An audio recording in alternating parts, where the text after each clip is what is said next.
to members of the panel. And we'll start at the far end with Dr. Barrett.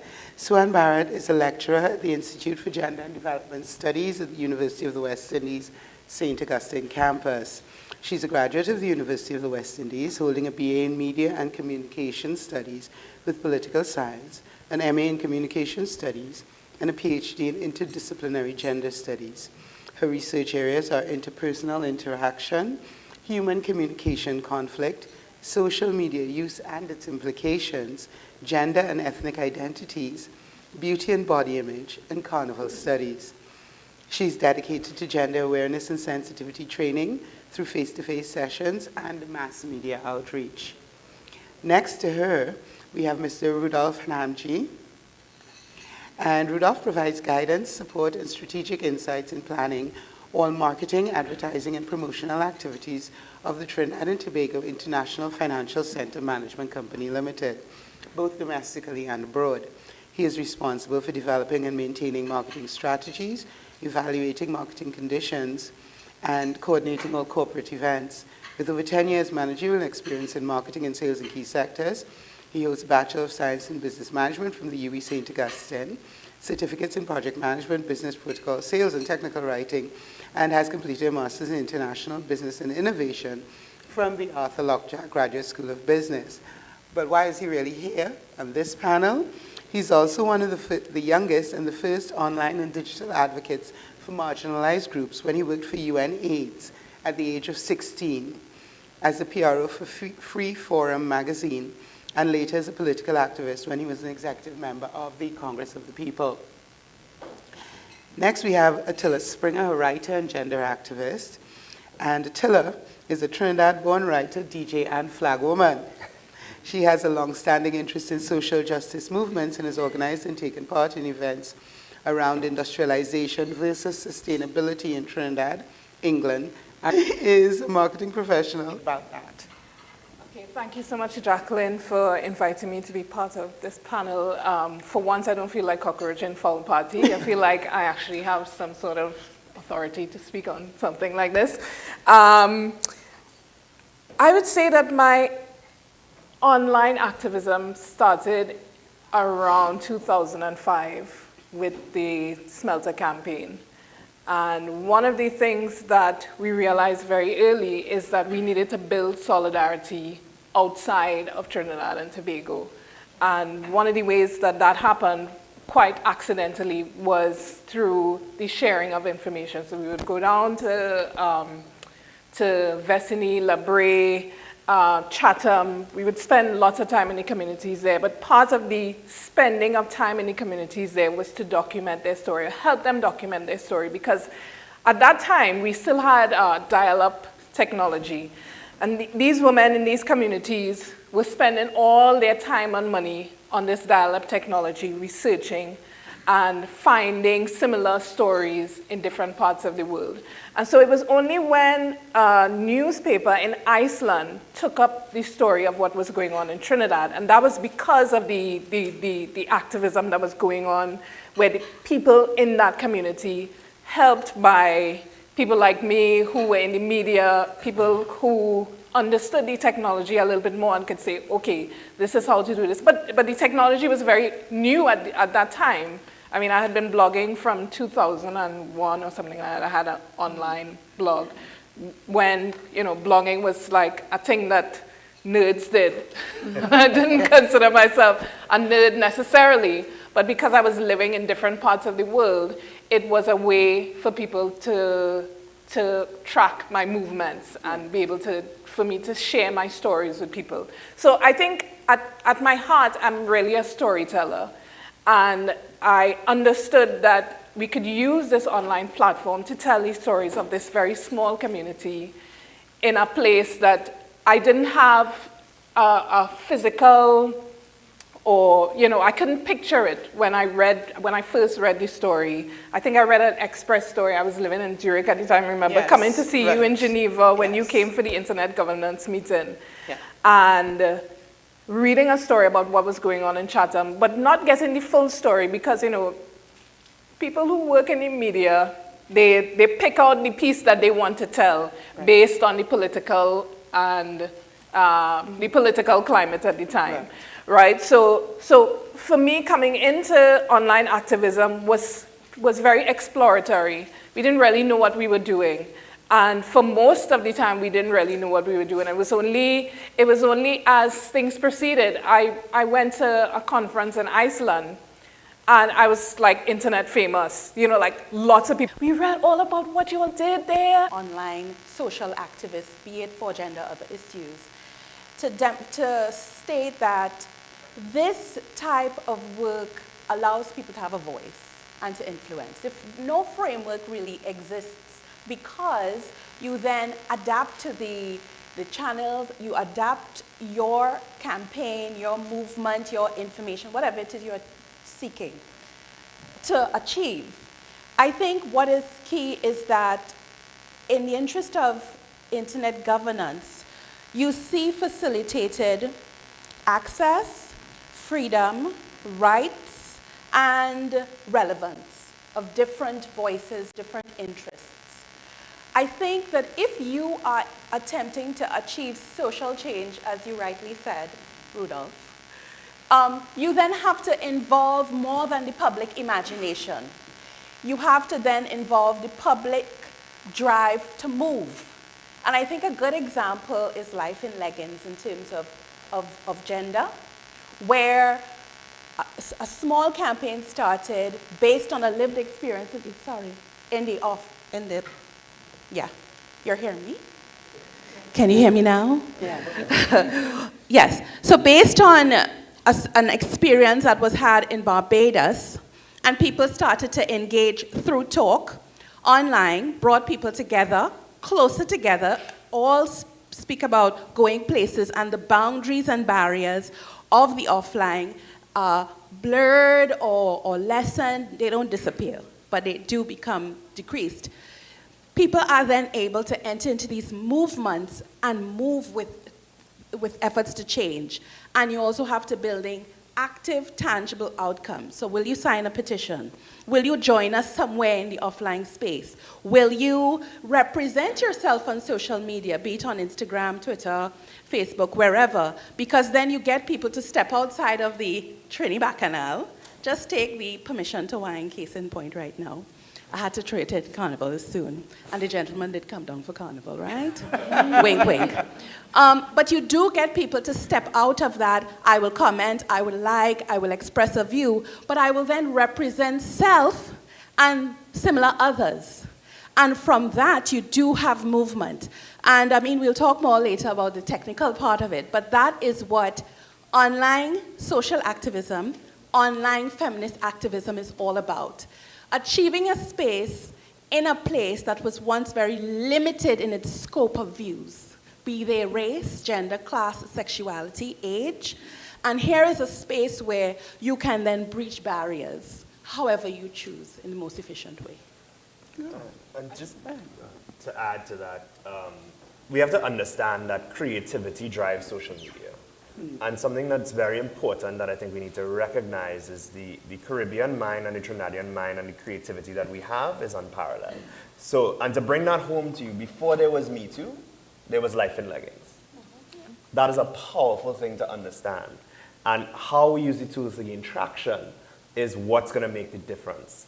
But I think a component that we also miss that we need to look at as activists going forward is understanding the political systems that we're trying to influence. So for example, any activist in Trinidad and Tobago needs to understand that from January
but to let people who make decisions on policies know we have the people and you can't get them from us because they're passionate, they love my memes.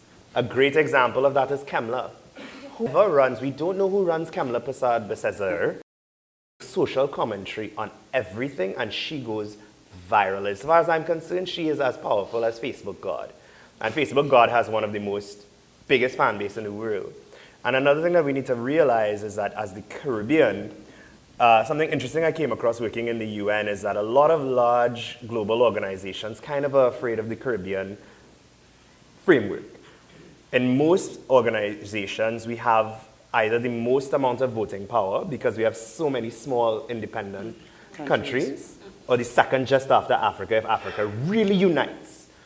And Caribbean people unite on a basic level, but we don't know how to harness and use that. And when you look at the stats, some of the biggest influencers in the world are Caribbean diaspora, and identify as Caribbean. And what confuses a lot of international organizations is 5th, 6th, 7th generation Caribbean people who were born here, who granny moved to Ireland in 1952, identify as Trinidadians. So how as we as activists also harness the international community and bring it back to change here? Well, the welcome remarks, I'm horrible with names, I apologize. But he congratulated women for their use. Yes.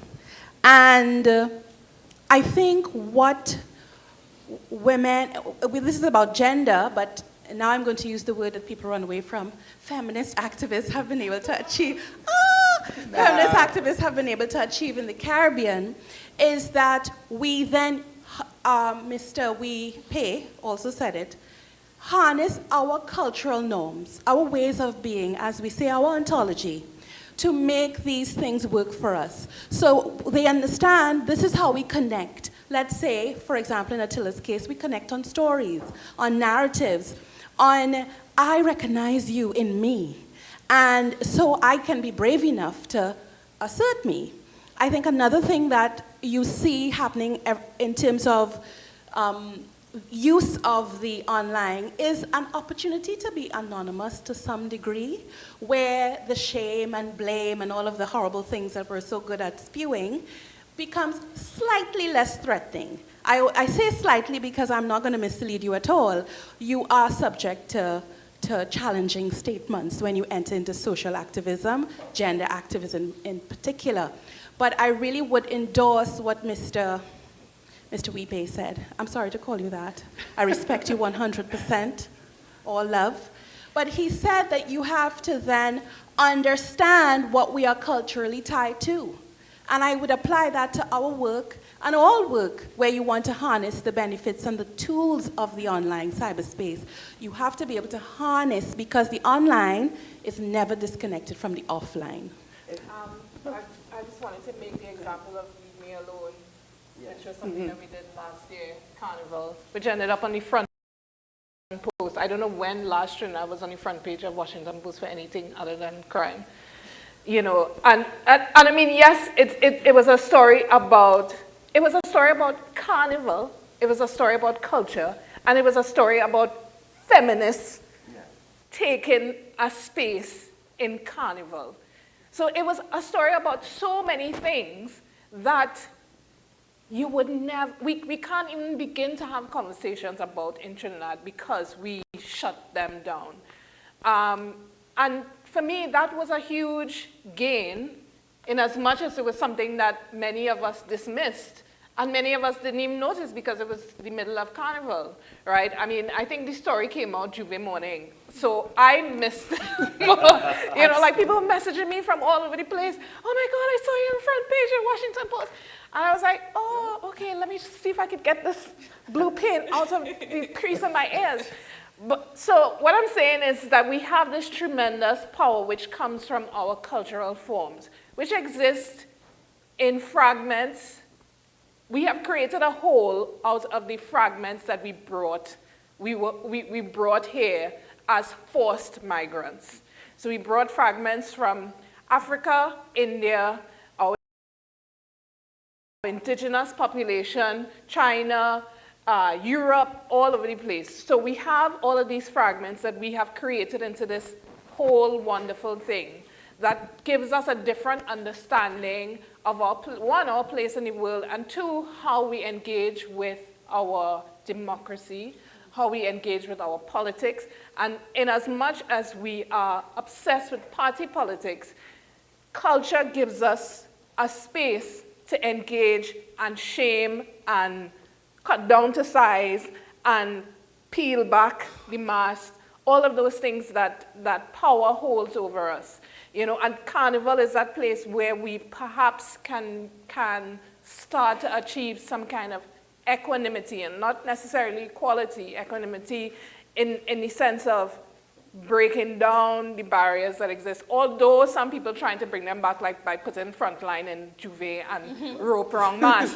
But how do we tap in? Because so often you hear like very strong class and race-based criticisms of our carnival or of our other cultural and festival forms, which are in essence our strength and our beauty and our root of our reason to do a little bit of introspection as well and ask themselves, what is the reason for this activism that I'm doing? Am I doing it because it is getting me attention that I'm lacking in other areas of my life?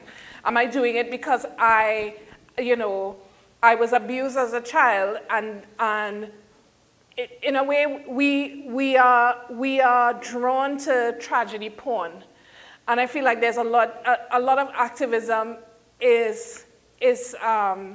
there's a lot of tragedy porn masquerading as activism, right? And so we need to be really careful about those things. Sometimes I feel like, I saw somebody else started sharing a lot of stories, and my concern is that we're sharing stories about sexual abuse in the most graphic and horrendous ways, and we are not offering people solutions. We're not offering people support. So we're creating situations where people are immensely triggered and re-stimulated by their trauma.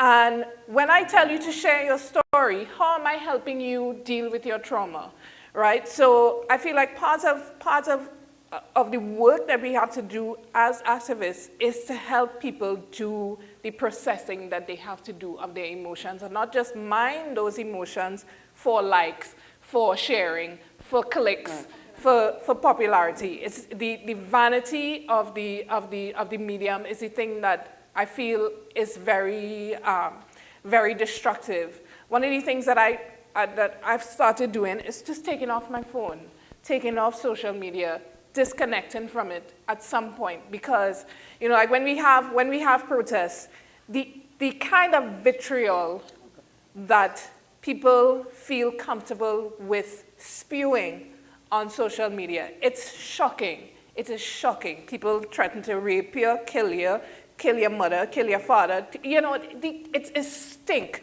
It is shocking that people can come up with these things to say, and they're just sitting down by their computer doing this, right? And these are not trolls. These are not trolls.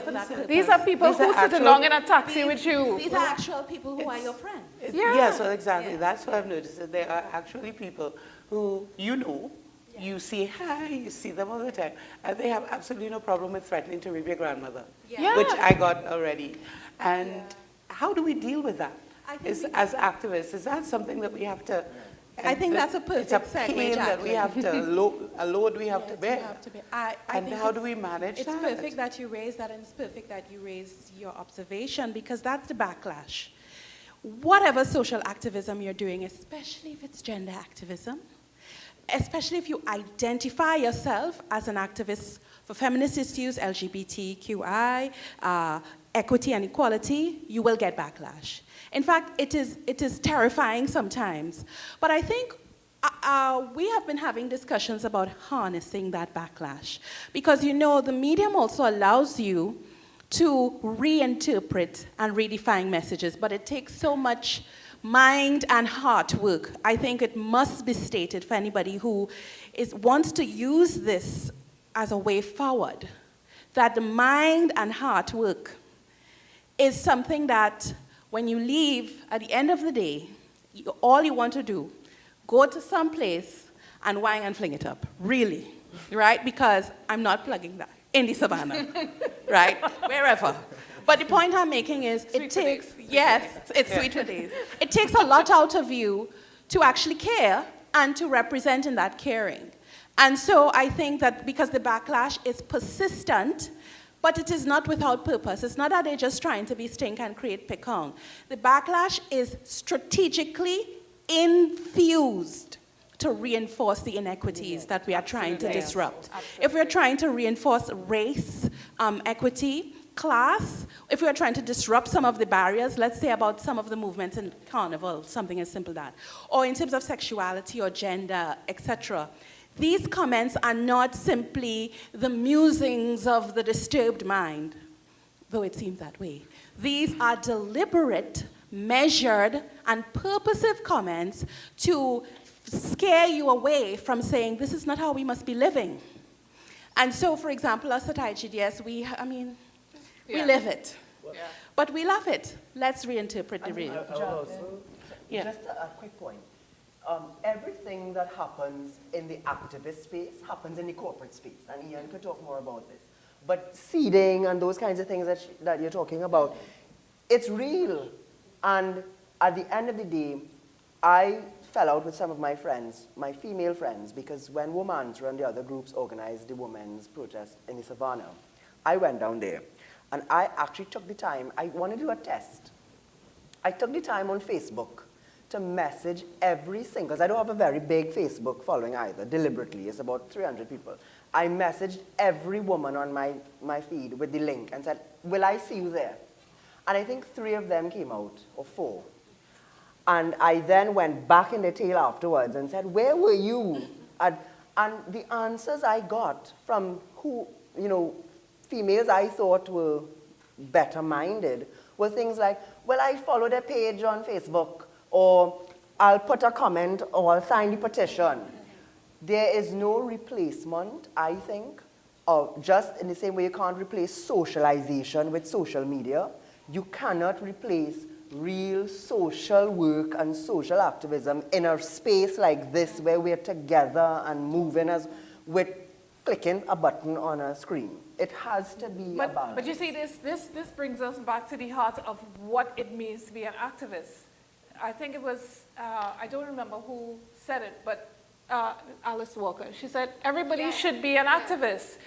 Yeah. Activism is the rent you pay for being on this earth. It shouldn't be, I feel like words like activists, other people, right? I don't see why I should be doing the work that you should be doing. One of the things that has really always frustrated me about being in Trinidad is that, I remember during that smelter protest, people would see me in the supermarket. I didn't work for a year because I couldn't work. I couldn't get work because people were too afraid to hire me because I was making too much trouble.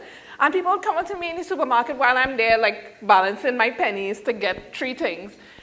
And they would go, you're doing a really good job with the smelter thing, but it has something else that you should be focusing on. And I find you should be doing it. And I was like, but what you doing? This is your business, and you are not minding your business. So why must have certain people in this society who mind your business and take the flak, sacrifice themselves? I have lost so many friends who have just collapsed and died of heart attacks, aneurysms, all sorts of illness, high blood pressure, all sorts of things, because they are giving of themselves too much. They are not taking care of themselves because it have a next meeting, it have a next protest, it have something, it have some piece of paper, it have some big document that is 2,000 pages that they need to read through before it have another consultation. It is madness. And what I'm saying is that all the people in this room should be activists. Well, I want to interject just one really quickly about this before we go on. And this is regardless of whether you're using social media or on the ground. So I taught a boot camp for activists and advocates for about 10 years. And the first thing I have to always say, and not to take away from what you said, but people don't understand what activism is and what advocacy is. And that while they are married to each other, they're different. And different types of people are comfortable doing different types of things.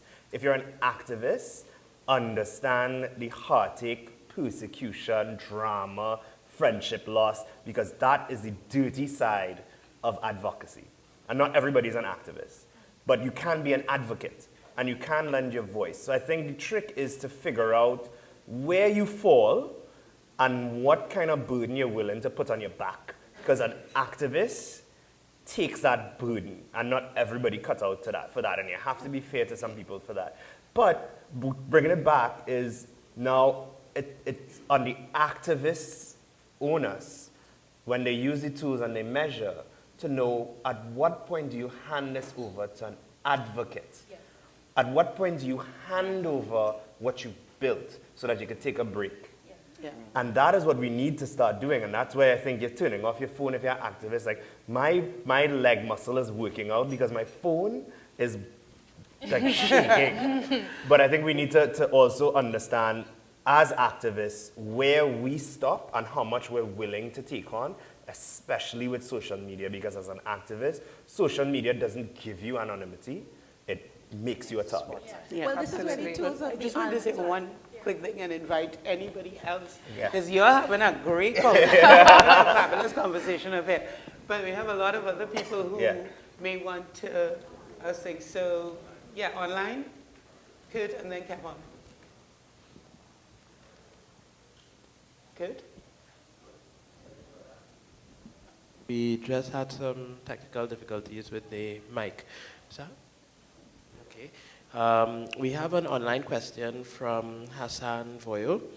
He's asking the panel if you could discuss the pros and cons of the meme culture and making things funny to get reach. The protocols of the meme culture. No, pros and cons. Pros and cons. Because there's no protocol. Memes are powerful little messages, tools to engage. There are pros, of course. It's short. A good meme is short, snappy, either funny or appeals to some emotive response. It doesn't always have to be funny. It could be shocking, it could be hurtful, whatever. The pro is that it's quick, it's dirty, and it's strong. The downside is that your message can become blurred in that quickness, snappiness, because you may say something and you get something that is lost. However, if used effectively for particular type of messaging, it's a huge pro. The hurtful thing about memes is that its very features are used to undermine multiple social, even economic, political efforts to create change because of its characteristics, it's the dirtiness. And people love the dirtiness because the dirtiness allows you to experience either the taboo or fantasy that you feel ethically, oh my God, I should not, but now I can stick it to somebody through this meme. I didn't say it, the meme did. And that's a con, right? But I think that it is a really powerful message, at least that's my take. Cool. Yeah. I just think you just need to meme responsibly. I mean, I agree with everything that our colleague has said. It's just, the con also is when the memes become personal. Because there are two women in Trinidadian society who have unfairly become a meme for the rest of their life. Yeah. And Therese is one of them. Yeah. Mm-hmm. And that is unfair. So you need to have the same way you'll drive a car, the same way you'll put up a billboard. When you're making memes, make sure that you're being responsible with it. And also understand that our culture responds visually more than text. So memes and Caribbean people is money. But I feel like memes are a permanent kind of old mass. Yeah. You know, so like pecan galore. Whereas old mass would appear, and if you see it passing you, and you have a good laugh, and you real hold your belly and laugh. But with the meme, it exists in perpetuity. It's permanent. You know, and so this is one of the challenges with how we are engaging, because I feel like we came out of a culture of pecan and satire where things turned over. They were transient. They were transient. They didn't permanently exist. If you were there and you saw it, it didn't happen. Right. If But- it weren't there, it didn't happen. Yeah. We didn't even have photography back in some of those days. But now it's permanent and so on. Kevin, you want to?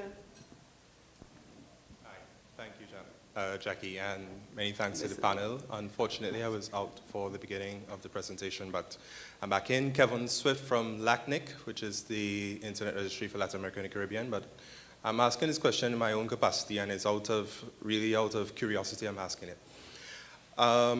Do you think that the apps, I'm shifting a bit from the content that we look at on the social media that everyone uses, and I'm looking at apps developers, and the apps market. Do you think that this is an area for activism, whether the apps developers and the apps market locally or in the Caribbean, is it an area for activism? Let me give you a bit of context. Recently at the IGF, I was in contact with someone called Joana Varon, who is a Brazilian CEO of a company called Coding Rights. And Coding Rights came up with a tool, a platform called Chupadados, which translates into data sucker. And through Chupadados, she was able to determine that a lot of apps in the Brazilian market tended to reinforce anti-feminist narratives. So for instance, there were a lot of sporting apps, health and wellness apps that actually focused on a lot of stereotypes about women. There were apps talking about women getting back to their beach body, lose that belly fat, lose that baby fat within X number of days. And when she was able to use Chupadados, which was able to give a number, quantity, to the impact of this, she started a program to encourage more girls to develop apps and to decrease the use of these anti-feminist narratives in this content, this electronic digital content that we all use. Do you think there is any possibility of that being an area of activism here in Trinidad or the Caribbean? Yeah. Absolutely, you have my Yeah. spidey senses tingling right now. But there are I things. think, before you answer directly, the creator of an app, the creator of content, the gender of that person, does not mean that it may be anti-feminist or feminist. You have these messaging coming from anyone, and you will be surprised. I just feel that that's something we always must reinforce. Because a woman writer is doing something doesn't mean that she's caught up in patriarchy and the matrix. Right. But in terms of those apps, I think that is such a fascinating and beneficial, and the activists can say how they'd use it. But I definitely can think about a campaign that we've been working with multiple partners at IGDS, which is geared at gay men to tell your friend where you went, who you went with, give your location. You can have an app where you link with a friend, they can then track you in that way. And so it's all about safety and security, especially for the most marginalized members of the community, transgender and so forth. You know what the mainstream media call man dressed in woman clothes, which is challenging all the way. But I think that, yes, there are great opportunities. Apps also can help you quickly quantify, identify, push messaging, so 100%. I would also say the challenge with apps in the Caribbean is that they're expensive, and there's not a lot of corporate goodwill that goes into activism. I would say in Trinidad, we don't have that culture of investing in activism with cash dollars. So if there's a way to get volunteers to create apps, which can be an app, which I can see some app developers here creating, we need to bridge the gap to make the apps accessible. So like, for example, there's an app trending right now which helps blind people see. So there are 50,000 blind people using the app, and it's an app on your phone. It's called My Eyes or something like that, and the person calls you and says, is this red? And the thing that they have a problem with is they have they have 800,000 volunteers, 50,000 blind people, right? So the app in itself will lose popularity because if I'm subscribed and I'm logged on and my motivation is to help and I can't get a call, then I'm going to delete the app. So it comes a matter of making sure the apps are purposeful and that they're used properly to do what you want it to do. And apps run on a reward mechanism. So once the activist knows how to reward the people that participate, whether it's intrinsically, with a friend, with a sponsor, or whatever, that is something that you need to keep in mind as well. So making an app to just make an app, no. Making an app that's functional, yes. Nigel or over there? Hi, Dominique Edwards, youth activist, current student at UE. One of the things I noted is that you guys kept talking about, Attila specifically, you spoke about how you transitioned from social media to real world. Ian, you mentioned your work with YAI over the years, training activists and advocates. As somebody who has always been passionate about work, Attila, you're somebody I've looked up to for a very long time. I've always known your name. Same thing with Dr. Barrett from school, but I had to leave the country to learn how to be an activist. And coming back home, I am now trying to impart that information on my peers, and they don't want to hear. So what's the next step? Because we are all getting older. We're all aging out, as the case may be. What are we doing to, listen. Did you just call us old? What are we doing? Say y'all are another generation. Okay, point to me. I'm aging out. I'm quite willing to accept that I'm aging out of this thing. But looking great while you do it. What are we doing to pass it on? What are we doing to teach the youth to get more activists, to get more advocates, to show them not just the correct way to talk on social media, but how to make that into a real world protest so that actual change is done? Because I saw a lot of people calling for a boycott of Angostura. And as soon as Nyla Blackman went on board, it changed. We love her, so it's fine. So how do we get across that follow-through message to get the new activists and the new advocates and the new names who are going to take us into the future as a country? I will just comment quickly about the education side of it. So for example, for the past academic year and a half, what we've decided to do is to have essentially what is recruitment. We do have feminist camps, so we are planning this for this year with the high schools and those who consent, of course. We do have work with our alumni, and we have work with our undergrad and postgraduate students. And we of course, have to market it. Marketing person, I'm opening my jacket, I'm not getting naked. And so we have our thing. And students will walk around campus, and this will then send a message. It starts to get them into this practice of putting self out there. If we have something where you have to be in public, we encourage them, go on, participate. So that's part of our work. We're not only teaching you coursework and teaching you, these things. We are encouraging you to then move into another dimension of your learning process as UE students. But we also try our best to then take advantage of social media, where we say, okay, we have Instagram campaigns, Twitter work, Facebook, of course, YouTube, whatever means necessary, where we used 2 Cents Movement recently, where they came to us, they trained in terms of gender-based violence, and they then go around to schools and encourage people to get involved. So that as you age, I'll be forever young, I just want you to know this. As they age and become stressed out and take off your phones, you do have other people, not all young, people who never thought of it before, people who have overcome the fear of this kind of work, picking it up because they have encounters through different media. I also think we need to understand that human nature is, once there's nothing in it for me, I don't care. Yeah. I really don't care.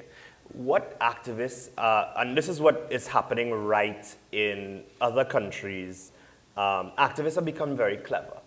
And something that would work very well in Trinidad and Tobago is that we are such an academically driven society. What makes you different? And this is how, in teaching activism and advocacy, I got people, young people, yourself being one of them, Denise being one of them, to stay into activism is because, yes, it's all well and good to help someone and to fight for a cause, but here's what. At the end of the day, when I'm sitting down with an A and my master's and a cargo job, is because there are 10 other people like you. And what an employer will see if you are an activist that you could bank hours on, is that while you're in school with everybody else, you have practical, tangible work experience. So the trick is now for Trinidadians who are activists and need to get people on board, to make people understand there is a selfish component. It's not about being cool and getting likes on Facebook.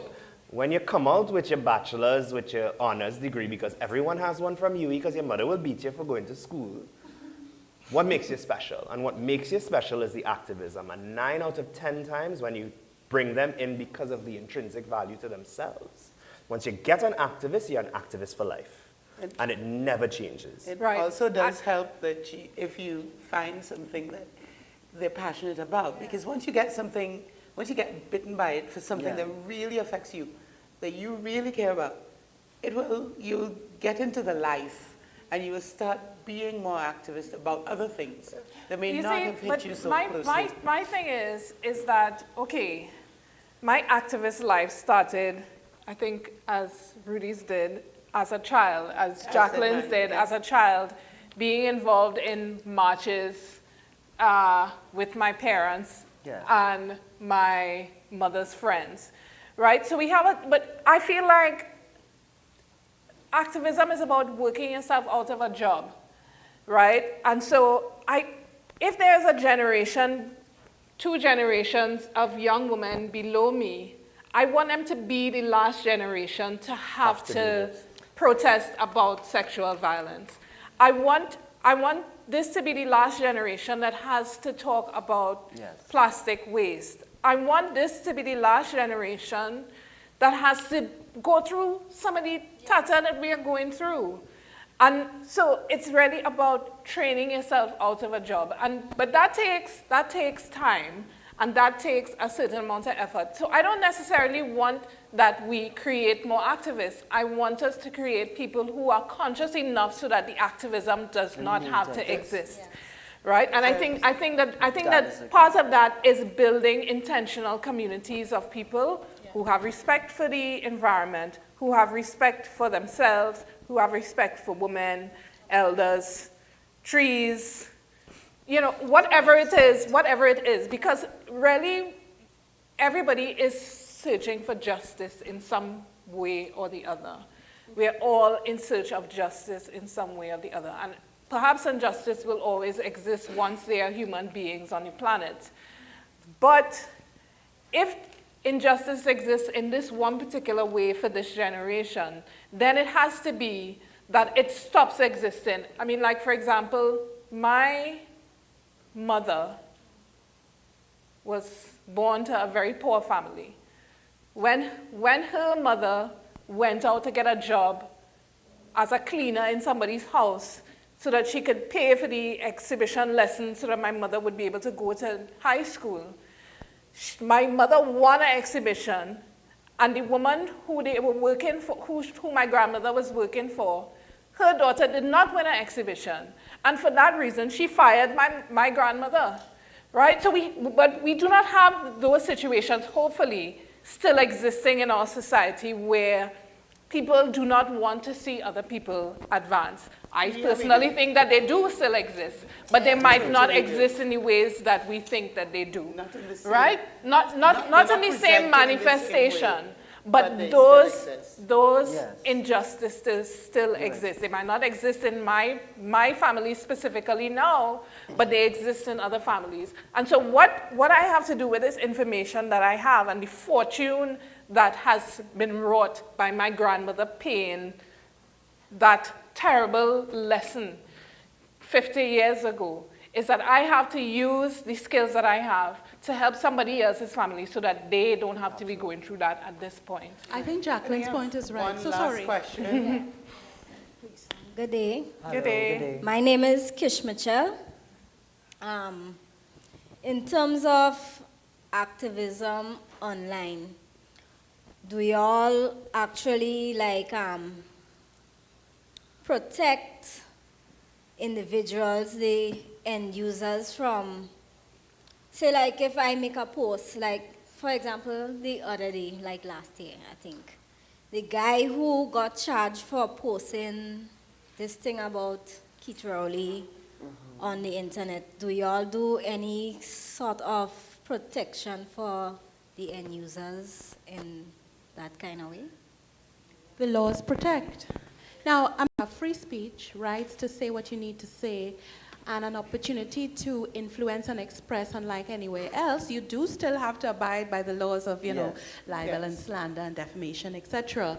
So, I mean, it's not to say, if I'm part of Attila's team, she may have a sensitization session and say, hey, you know, when you're doing so-and-so, these are the limitations, these are the things you want to take into consideration. We're still citizens within a society. But ultimately, as a person who is asserting a voice, you have to then be aware of where you may become implicated in larger issues, like legal issues, or where you may become threatened beyond the legal framework, where somebody might be like, oh, so you want to talk about challenging you know, consent? Well, I'm going to come and take away your consent, you know. But right? I'm not saying that the person was right for saying what he said, but yes, you have to be careful of the content you put out, but he wasn't right for saying it. But if somebody put out something that's within the limits but still contradicts the law, do y'all do anything for that? Well, I'll say there's a level of responsibility for an activist space, whether it's physical or online. And I think what you're trying to get at is, like, for example, with my social media, I am King Peacock. If it happened, I'm making fun of you. But I have a way of doing things to make people talk to each other. And on my space, I will let you have a discussion, because I'm not here to baby anybody, but I will not let you attack my colleagues. I will not let you libel and slander somebody. I will not let you break the law on my Facebook. And you have a 3-strike policy. If you do it, I'll delete it, I'll message you, have a discussion. If you don't learn, you're gone. You don't get, that prevents from what we call trolling as well. I'm all for trolls. Trolls spark topics and controversy. But if you have to protect the people in your space from being persecuted. And I think that was kind of what you was trying to ask. Yeah. Right.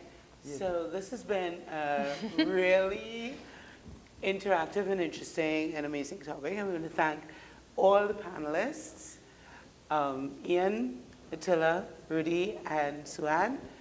And thank you very, very much for coming and sharing. And hopefully everyone has had a useful and interesting session. And I think this is it for us. Let's go to lunch. Thank you. So Attila